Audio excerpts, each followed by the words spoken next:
Politics நேயர்களுக்கு வணக்கம். நடிகர் விஜய் பிரச்சாரங்கள்ல தூள் கலப்புறாரு அப்படின்னு சொல்லணும். திருச்சி கிழக்கு தொகுதியில பிரச்சாரத்தை நேற்று தினத்துல ஆரம்பிச்சிருக்கிறாருங்க. பெரம்பூர் தொகுதியில வீடு வீடா சென்று என்ன பண்ணிருக்கிறாரு, ஓட்டு கேட்டிருக்கிறாரு. இங்க கோயிலா சென்று என்ன பண்ணிருக்காரு, ஓட்டு கேட்டிருக்கிறாரு அப்படின்னு சொல்லலாம். முதல்ல ஒரு அம்மன் கோயிலுக்கு போயிருக்கிறாரு, அப்புறம் ஒரு பள்ளிவாசலுக்கு போயிருக்காரு, கடைசியா சர்ச்சுக்கும் போயிருக்கிறாரு. எனக்கு 3 மதமும் சம்மதம் அப்படின்ற ரேஞ்சுக்கு தான் அவர் என்ன பண்ணியிருக்கிறாரு, ஒரு விஷயத்த செஞ்சிருக்கிறாரு. ஆனா இது இன்னொரு பார்வையில பார்க்கும் பொழுது கிறிஸ்துவ அமைப்புகள் பெரும்பாலானோர் முதலமைச்சர் மு.க. ஸ்டாலினை சந்தித்து தன்னுடைய ஆதரவை என்ன பண்ணியிருக்காங்க, தெரிவிச்சிருக்கிறாங்க அந்த தேதியில. அதை உடைக்கணும், நானும் கிறிஸ்டின் தான்பா, எனக்கும் வாக்கு போடுங்க, உங்களில் ஒருத்தன் நான் தான்பா, அதனால எனக்கு வாக்கு போட்டுருங்க அப்படின்னு உறுதிப்படுத்துகிற விதமா இந்த சர்ச்சினுடைய பிரார்த்தனைகள் வெளிப்பட்டிருக்கு அப்படின்னு கூட ஒரு சாரா சொல்றாங்க. ஏன்னா விஜய் எந்த விதத்திலையும் இப்படி ஒரு பிரச்சாரத்தை செய்யாதது ஏன் இப்படி ஒண்ணு செய்யறாரு அப்படின்றத பார்க்கணும். குறிப்பா திருச்சி கிழக்குல கிட்டத்தட்ட 35% கிறிஸ்தவர்கள் அங்க இருக்கிறாங்க அப்படின்னு சொல்லப்படுது டேட்டா பேஸ்ல. சோ இந்த வாக்குகளை கவர் பண்ணணும் அப்படின்னா விஜய் அவர்கள் கிறிஸ்தவன் அப்படின்னு தன்னை அடையாளப்படுத்திக்கிறார் அப்படின்னு தான் இங்க பார்க்க வேண்டிய ஒரு விஷயமா இருக்கு. அம்மன் கோயிலுக்கு போயிருக்கிறாரு, பள்ளிவாசலுக்கு போயிருக்காரு, ஆனா சர்ச்சில் மட்டும்தான் நேர்த்தி கடனை செஞ்சிருக்கிறாரு அப்படின்னு சொல்லலாம். முட்டி போட்டுக்கிட்டு என்ன பண்றாருப்பா, பிரார்த்தனை செய்யறாரு.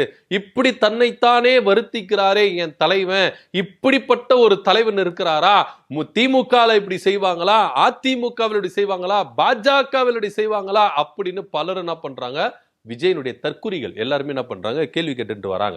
நம்மளும் தற்குறிகளுக்கு சில கேள்விகள் கேட்க வேண்டிய ஒரு விஷயம் தான் இருக்கிறோம். என்ன கேள்வி அப்படின்னா, சர்ச்சைக்கு போயிட்டு முட்டி போட்ட உங்க தலைவர் ஏன் அம்மன் கோயில போயிட்டு அங்க பிரதிஷ்டம் பண்ணல அப்படின்னு எனக்கு கேள்வி கேட்க தோணுது. சரி, அங்க பிரதிஷ்டம் பண்ணல, அட்லீஸ்ட் வேலுனா குத்தி இருக்கலாமே அப்படின்னு கூட நம்மளுக்கு இது எப்ப அவர் ஒரு வேப்பல சட்டினா ஏந்திருக்கலாமே அப்படின்னு பல கேள்வி இருக்கு. அங்கெல்லாம் போயிட்டு அவர் அப்படியெல்லாம் வேண்டிக்கல, சர்ச்சில மட்டும் இப்படி வேண்டிக்கணுமா அப்படின்னு ஒரு கேள்வி எல்லாருக்கும் தெரியுது. சோ இப்படிப்பட்ட கேள்விகளுக்கு தற்குறிகள் கிட்ட பதில் இருக்குதா அப்படின்னா அது எப்படிங்க முடியும்? அடிக்கிற வெயில எப்படிங்க உருள முடியும்? சுடுங்க, தட்டி சுடுங்க அப்படின்னு.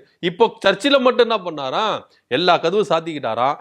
அதாவது கிட்டத்தட்ட ஒரு 10 அடி 15 அடி தான், அவ்வளவுதான். அந்த கேட்ல இருந்து அந்த ஃபுல் ஃபீட் வரைக்கும் பாத்தீங்கன்னா ஒரு 15 அடி தான். முட்டி போட்டு என்ன பண்றாராம், இவரு போயிட்டு வேண்டுதல் பண்றாரா, கண்ணீர் வடிக்கிறாரா. ஏன் இவ்வளவு கண்ணீர், ஏன் இந்த அளவுக்கு வேண்டுதல் அப்படின்னா, நான் கிறிஸ்தவன், எனக்கு கிறிஸ்தவர்களை ஓட்டு போடுங்க அப்படின்னு பண்றாரு.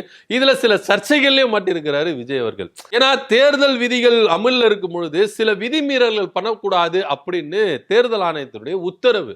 இப்போ வழிபாட்டு தலங்களுக்கு நீங்க போறீங்கன்னா உங்களை நான் இந்த கட்சிக்காரன் அப்படின்னு சொல்லிட்டு யாருமே தங்களை தாங்களே அடையாளப்படுத்திக்க கூடாது அப்படின்று தேர்தல் விதிமுறை.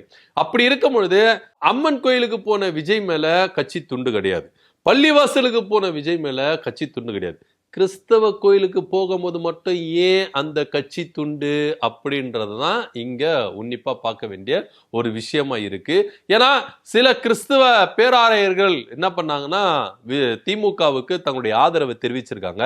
இந்த கூற்றை உடைக்கணும் அப்படின்னா நான் சர்ச்சுக்குள்ள முட்டி போட்டு என்ன பண்றேன், ஜபம் பண்றேன், நான் கிறிஸ்தவன், எனக்கு வாக்களிங்க அப்படின்னு சொல்லிட்டு தான் அவர் என்ன பண்றாரு. இது குறிப்பா அரசியல் தளத்துல எப்படி பார்க்கப்படுது அப்படின்னு பாத்தீங்கன்னா, திமுகவுக்கு பெரும் பக்கபலமா இருக்கிறது சிறுபான்மையினர் வாக்குகள். இந்த சிறுபான்மையினர் வாக்குகளை உடைக்கிறதுக்கு தான் விஜய் அவர்கள் வந்திருக்கிறாரு அப்படின்னு பார்க்கப்படுது. ஒரு விதத்துல இது என்டிஏ கூட்டணிக்கு, அதாவது பாஜகவுக்கு ஆதரவா போறதுக்குன்னா வாய்ப்புகள் இருக்குது அப்படின்னு பேசப்படுது. ஏன்னா பலர் என்ன சொல்றாங்க அப்படின்னு பாத்தீங்கன்னா, திமுகவுக்கு போக வேண்டிய சிறுபான்மையினர்கள், குறிப்பா இஸ்லாமியர் கிறிஸ்தவ வாக்குகள் விஜயை உடைச்சார்னா திமுகவுக்கு சில பாதிப்புகள் ஏற்படும், இங்க அதிமுகவுக்கு சில வாய்ப்புகள் ஏற்படும், இங்க தொங்கு சட்டமன்றம் வந்துடும். அப்படி வரும் பொழுது விஜய் எடுத்தார்ல சிறுபான்மையினர் வாக்குகள், இந்த வாக்குகளை வைத்து நாங்க ஆட்சியை பிடிக்கிறதுக்கு ஈஸியா இருக்கும் அப்படின்னு பாஜக முதற்கொண்டு எல்லாருமே என்ன பண்ணிட்டாங்கன்னா சொல்லிட்டாங்க. பியூஷ் கோயல் சொல்லிட்டாரு,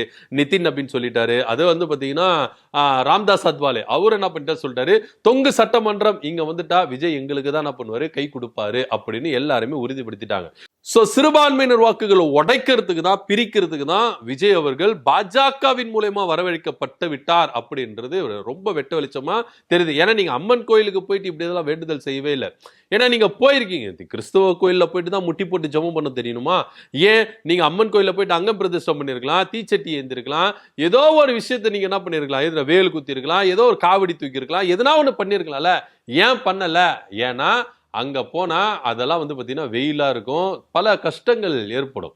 சோ அப்படி இருக்கும்போது ஒருவேளை அப்படி பண்ணிட்டாருன்னா நான் முழுக்க முழுக்க கிறிஸ்தவர்களுக்கு எதிரானவன் அப்படின்னு பலர் என்ன பண்ணுவாங்க, முத்திர குத்திருவாங்களோ அப்படின்ற ஒரு அச்சம் விஜய்க்கு வந்திருக்கு. சோ அதனால கிறிஸ்தவ கோயிலுக்கு போய் என்ன பண்ணிருக்கிறாரு, முட்டி போட்டு என்ன பண்ணிருக்கிறாரு, வேண்டுதலை செய்திருக்கிறாரு.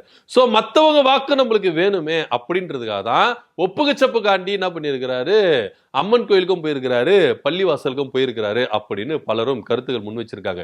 இங்க விஜய் எந்த மாதிரி நாடகம் போட்டாலும், விஜய் எந்த மாதிரி ஒரு விஷயத்தை இங்க திணிச்சாலும் விஜயே எல்லாருமே எடை போட்டுட்டாங்க. இவரு பாஜகவினுடைய பி டீம் ஏ டீம்லாம் இல்ல, மெயின் டீமே விஜய் தான் அப்படின்னு எல்லாருமே முத்திர குத்திட்டாங்க. சோ நீங்க என்ன பாசாங்க காட்டினாலும், என்ன ஒரு நாடகம் போட்டாலும் உங்களால ஜெயிக்க முடியாது அப்படின்றதுதான் இங்க பலருடைய கருத்தாவும் இருக்கு. ஏன்னா சிறுபான்மையினர் ரொம்ப தெல்ல தெளிவா இருக்கிறாங்க. விஜய்க்கு போடுகிற வாக்கெல்லாம் யாருக்கு போகும், அது யாருக்கு ஆதாயம் அப்படின்னு எல்லாருமே என்ன பண்றாங்க, கருத்துக்களை முன் வச்சிட்டு இருக்காங்க. சோ இப்படியா இருக்கும் பொழுது விஜய் சில டிராமாக்கள் இங்க நகர்த்தி இருக்கிறாரு திருச்சி கிழக்குல அப்படிதான் பார்க்கணும். நீங்க பெரம்பூர் தொகுதிக்கு போனீங்களா? ஏன் பெரம்பூர் தொகுதியில சர்ச்சே கிடையாதா? ஏன் பெரம்பூர் தொகுதியில கோயிலே கிடையாதா? ஏன் பெரம்பூர் தொகுதியில மசூதியே கிடையாதா? ஏன் அங்கெல்லாம் நீங்க போகல?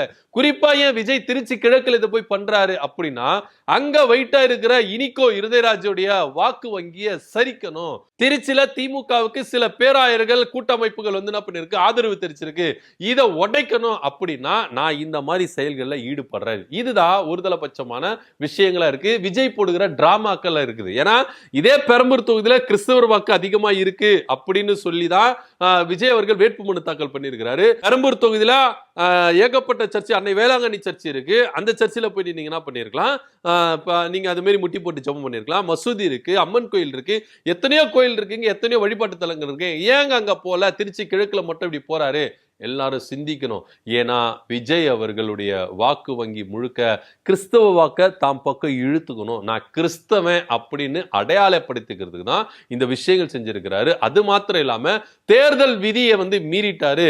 அம்மன் கோயிலுக்கு போகும்போது துண்டு போடல, பள்ளிவாசலுக்கு போகும்போது துண்டு போடல, ஆனா கிறிஸ்தவ கோயிலுக்கு போகும்போது மட்டும் துண்டு போடுறாரு. அதுவும் சர்ச்சைக்கு கதவெல்லாம் சாத்திட்டாரு, ஜன்னலெல்லாம் சாத்திட்டாரு.